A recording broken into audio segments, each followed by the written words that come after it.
Виктор Шаубергер — человек, посланный Богом, чтобы вновь дать просвещенным людям древние знания о сущности воды. Виктор Шаубергер, 1885-1958, простой лесничий, сделал, вероятно, самые фундаментальные открытия 20-го столетия и своей техникой завихрения открыл человечеству совершенно новые источники энергии.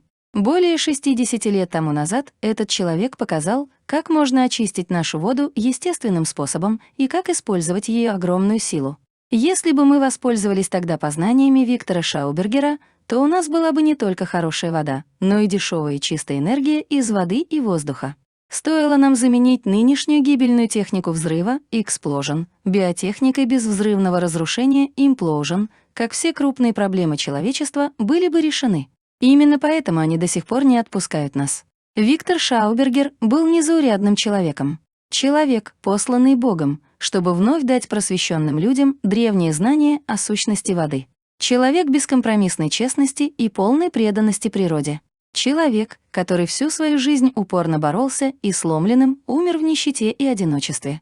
Но он оставил наследие, богатство которого бесценно, а знания продолжают вдохновлять, становясь основой многих поразительных разработок. При этом Виктор Шаубергер открыл лишь то, что было уже давно известно инкам, монголам, древним жителям Крит или тибетским монахам, а именно любая вода завихряется, и если позволить ей течь естественным путем, можно произвести настоящее чудо. Познания Виктора Шаубергера были революционными. Они опровергли несколько законов гидрологии и вышли широко за рамки того, что мы, люди, знаем о воде. Давайте вернемся назад, к корням Виктора Шаубергера. Он родился в 1885 году в Глубинке, в австрийском Плёкенштейн, пятым ребенком среди 9 других. Его дядя был последним императорским егерем в Батышле во времена Франца Иосифа. Отец работал главным лесничим, как и дед, прадед и прапрадед. Виктор был настоящим сыном леса. Целыми днями он бродил один по глухой, похожей на дремучий лес местности вокруг Плёкенштейнского озера и наблюдал природу так близко и с такой тщательностью, на какую сейчас редко кто способен. Отец Виктора хотел отправить сына в университет, чтобы он изучал там лесоводство. Но Виктор отказался. Он считал, что преподаватели лишь исказят его непредубежденное естественное видение природы, как это случилось с его братом, поэтому пошел учиться в обычное лесное училище и стал лесничим. Первый его участок принадлежал князю Адольфу фон Шаумбург-Липпе, 21 тысяча гектаров почти нетронутого дремучего леса под Стерлингом. Шаубергер любил этот девственный лес, который вряд ли видел кого еще из людей. Нетронутая природа леса позволила ему получить первые впечатления и возможность проникнуть в сущность воды, что особенно интересовало Виктора. Сила охлажденной воды, первое, что Шаубергер понял, это то, что вода не любит солнечного света. Так, в лесу уже давно существовал источник, над которым стояла хижина из камня. Позже она обрушилась, и источник лежал под солнечными лучами открытым и незащищенным. Вскоре он внезапно иссяк, и никто не знал почему. Но когда над ним вновь построили каменную хижину, вода вернулась. Еще от древних римлян было известно, что они всегда закрывали свои источники каменными плитами с небольшой круглой насадкой для воды, в которую вставляли отводную трубу, но так, чтобы в нее попадал воздух. Вода любит тень, поэтому все родники прячутся в густом лесу или глубоких расселинах скал. Бросающие на воду тень деревья и кустарники по берегам защищают естественно текущие реки и ручьи.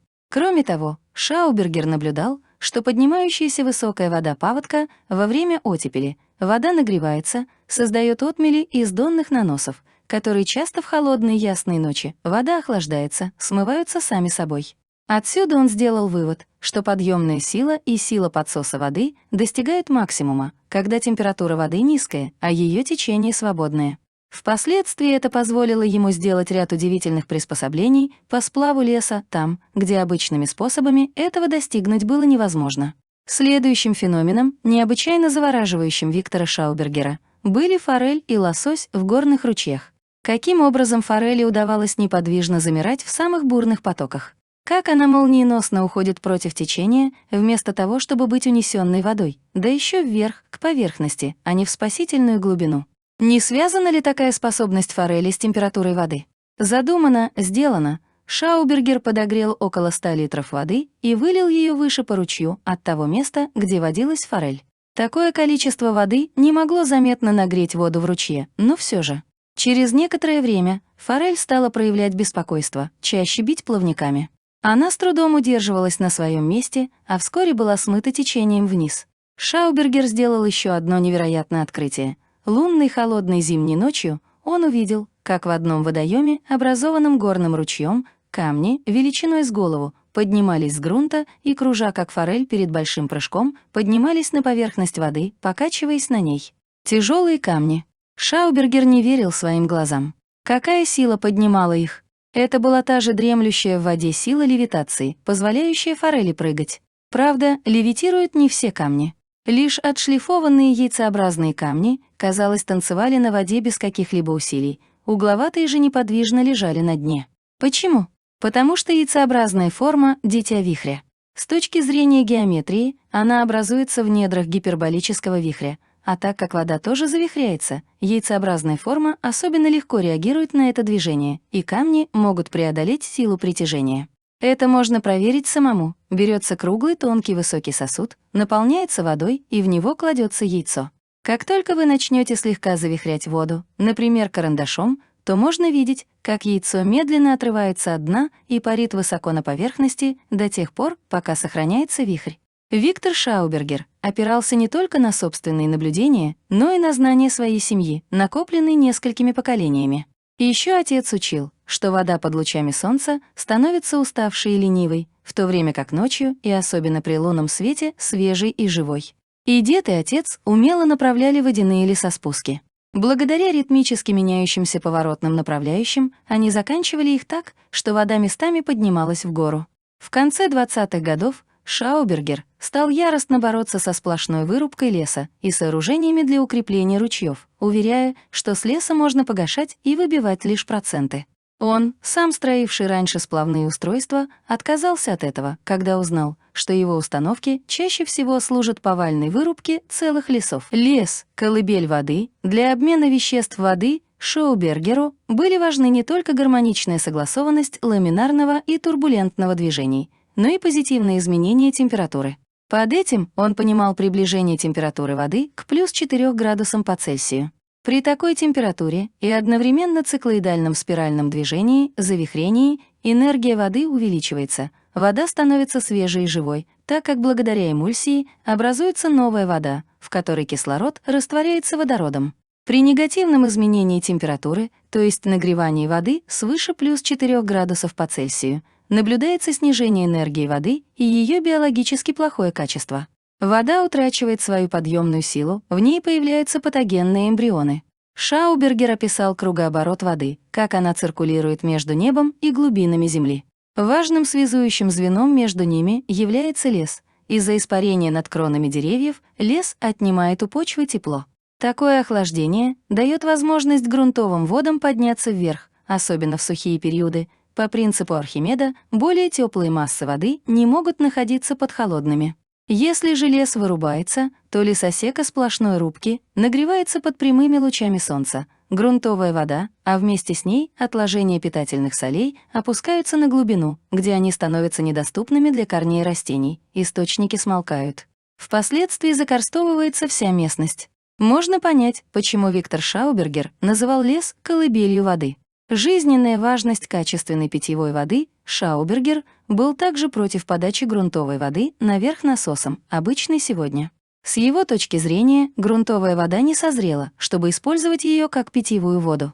Она должна еще полежать глубоко под землей. Только вода, которая сама выходит на поверхность, то есть вода источника, является достаточно созревшей, так как она прошла весь цикл развития.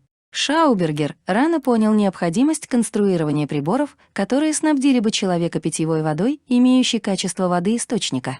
Сегодня, когда почти все здоровые источники или смолкли, или вода в месте своего рождения перехватывается и подается в селение по безграмотно построенным трубопроводам, почва и весь животный мир переведены на несвежую, безвкусную, а следовательно, нездоровую воду, нужна экстренная помощь.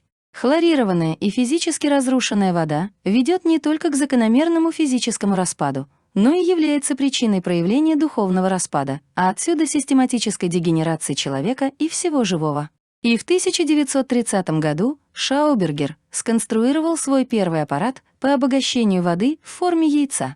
Сегодня существуют различные разработки по принципу завихрения Шаубергера, одной из которых является прибор Vita Vortex. Свои познания Виктор Шаубергер применял и в сельском хозяйстве, где с помощью различных яйцеобразных конструкций, спиральных плугов, специальных компостов и старых крестьянских премудростей, которые в свете его теории вдруг стали понятными, добился больших успехов.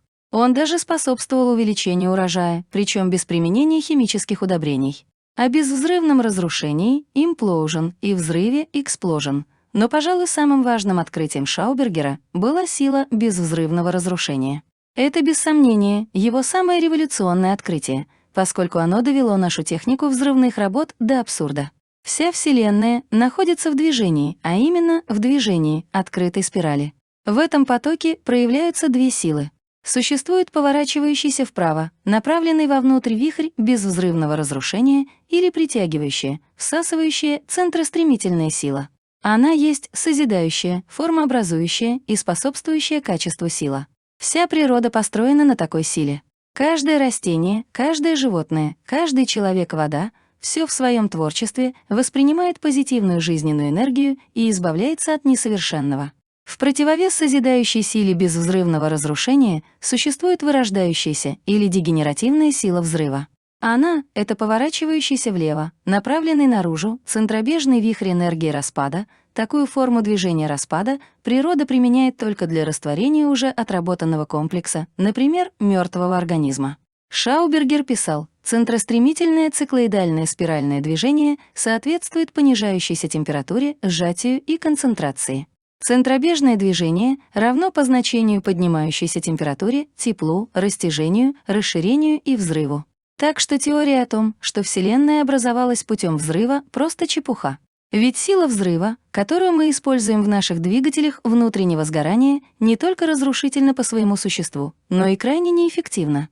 Коэффициент полезного действия большинства двигателей внутреннего сгорания не составляет даже 50%. Другими словами, более половины высвобожденной энергии растрачивается впустую чаще всего в виде тепла. Автомобили можно назвать в шутку обогревателями местности.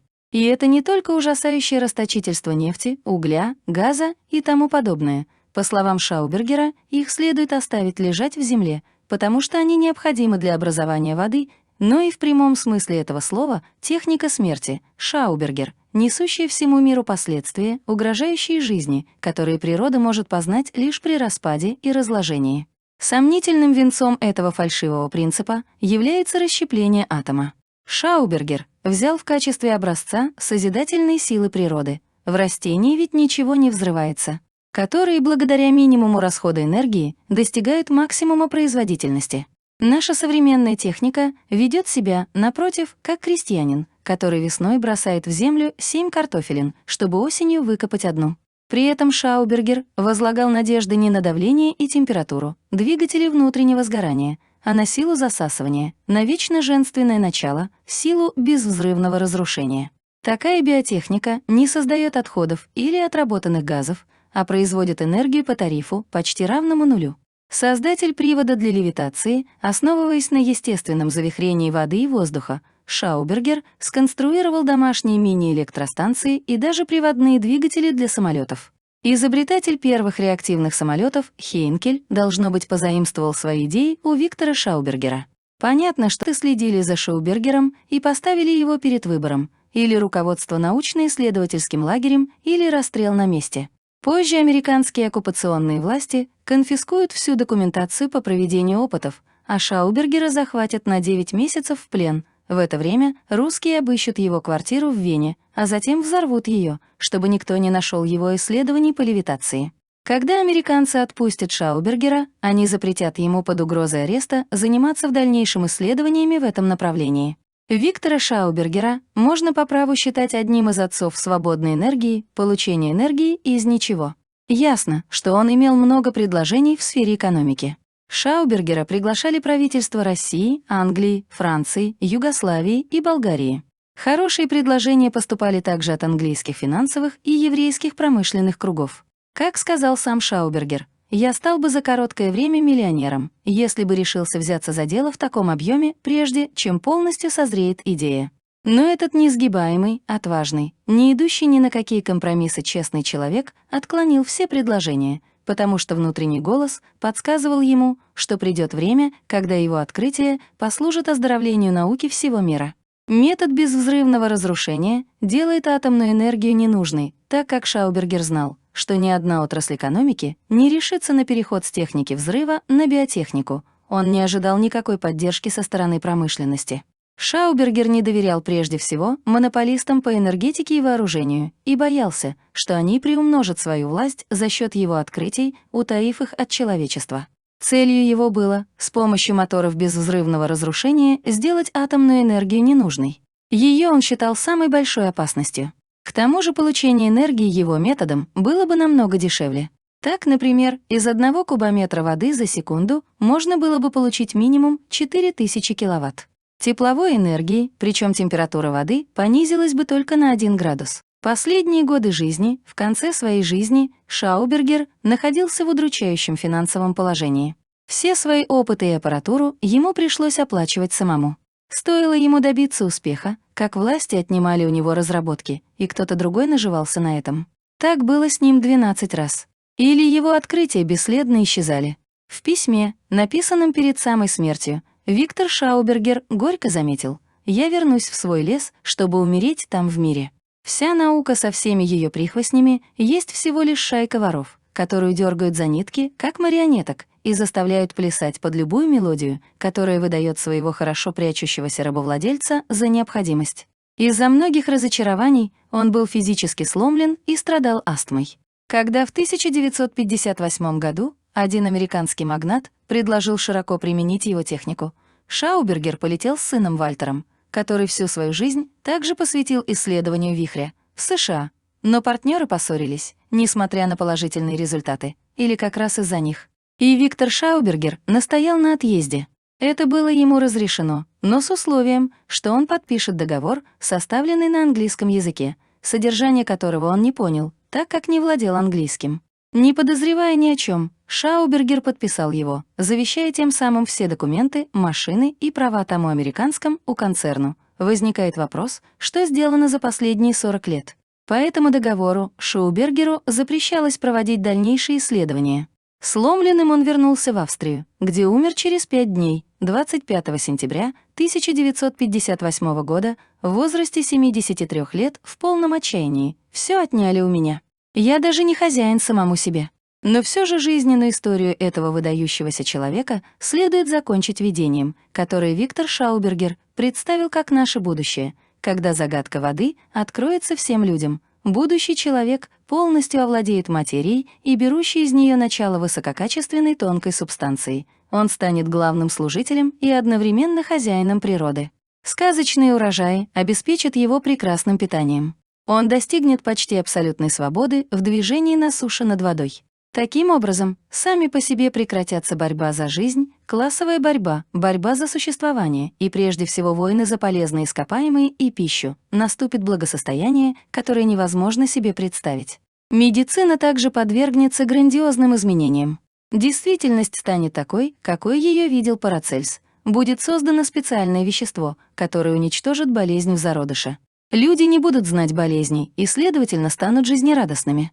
В их распоряжении будет все пространство, вдоль и поперек, и оно будет служить человеку, благодаря наличию всех видов сырья во всех областях развития. Из воды возникло все.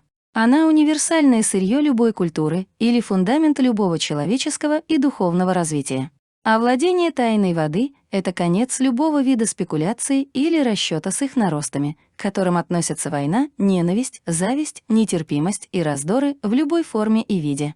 Полное исследование воды означает в истинном смысле слова конец монополиям, конец господству и начало социализму через развитие индивидуализма в его совершенном виде. На пути к процессам холодного окисления эксплуатация машин станет почти бесплатной и лишь тогда ценной. Продукты питания, сырье, топливо — всего будет в избытке. Зародышем такой высококачественной материи или концентрации отрицательных ионов геосферического происхождения являются атомы синтеза и подъемной силы.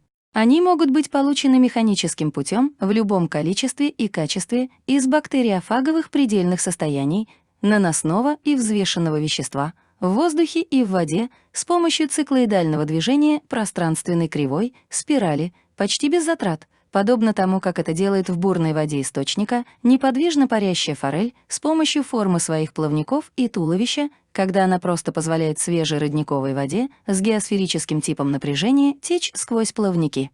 Для овладения венцом творения путь свободен. Достаточно стать главным служителем Господа и, следовательно, руководителем грандиозного процесса эволюции.